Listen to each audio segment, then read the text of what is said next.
Thierry Colomard, président de la Fédération nationale des policiers municipaux de France, est en ligne avec nous. Merci d'avoir accepté notre invitation.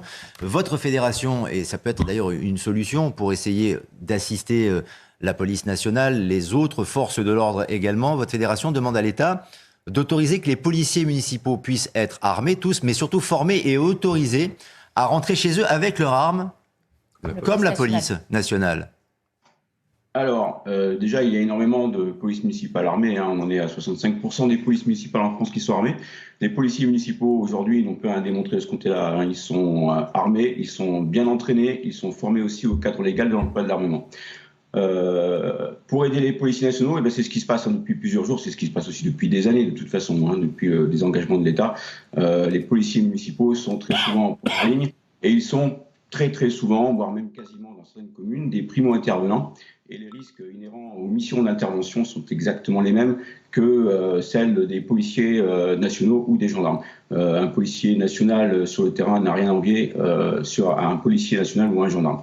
En ce qui concerne la demande de la fédération, en ce qui concerne le pouvoir rentrer avec son arme chez soi, c'est uniquement pour ce qui se passe actuellement, c'est à titre exceptionnel, puisque des postes de police municipale ont été attaqués, mais il y a aussi des objets appartenant, des sacs à dos, des sacs à main appartenant à des policiers, des policières qui ont été volés, avec des cartes grises, des documents contenant leur identité, les clés de leur appartement ou leur maison, les clés de leur voiture. Donc ils sont en grand danger.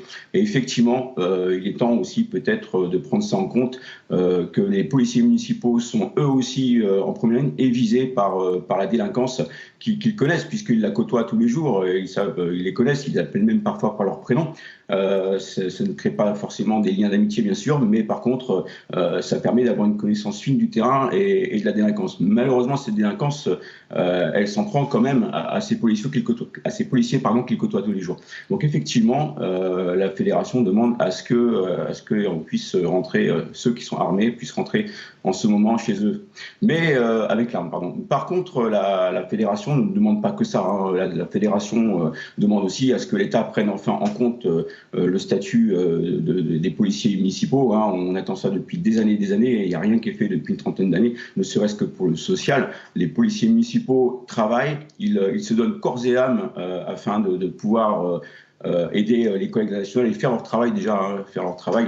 Ils sont en première ligne. Je voulais aussi rebondir là-dessus, puisque je sais que les collègues d'Évry-Courcouronnes, par exemple, avant-hier, il y a 2 nuits, sont intervenus au profit du commissariat qui était acculé et qui ont dû tirer plus de 100 grenades de balles de défense afin de pouvoir éviter que le commissariat soit envahi, pris d'assaut. Voilà. Vous voulez dire, Thierry Colomard, pardonnez-moi, que les policiers municipaux sont pris pour cible régulièrement par des jeunes, par des casseurs, par des agresseurs ? De toute façon, les policiers municipaux aujourd'hui sur le terrain vivent exactement la même chose que nos collègues de l'État. Il n'y a absolument aucune différence pour un voyou. Un policier municipal est un policier à part entière. Et de toute façon, même dans le code de procédure pénale, un policier municipal est un policier. Il fait partie de la police judiciaire à l'article 15 du code de procédure pénale, n'en déplaise à certains. Et c'est aussi pour cela que la fédération veut porter la parole des policiers municipaux de France, afin que maintenant, on les écoute. Ça fait tellement d'années que l'on réclame des avancées sociales. Maintenant, ils en ont ras-le-bol. Ils continuent à travailler, c'est clair. Ils font leur travail, c'est clair. Ils sont en première ligne et n'ont pas peur d'aller affronter la délinquance. Mais pour autant, il est temps aujourd'hui pour le gouvernement de reconnaître enfin les policiers municipaux comme étant ce qu'ils sont, c'est-à-dire des vrais professionnels.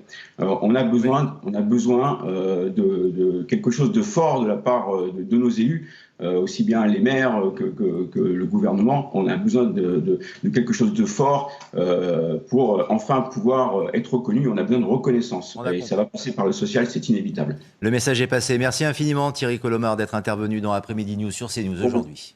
On va continuer de parler de ce sujet avec Amaury Bucco.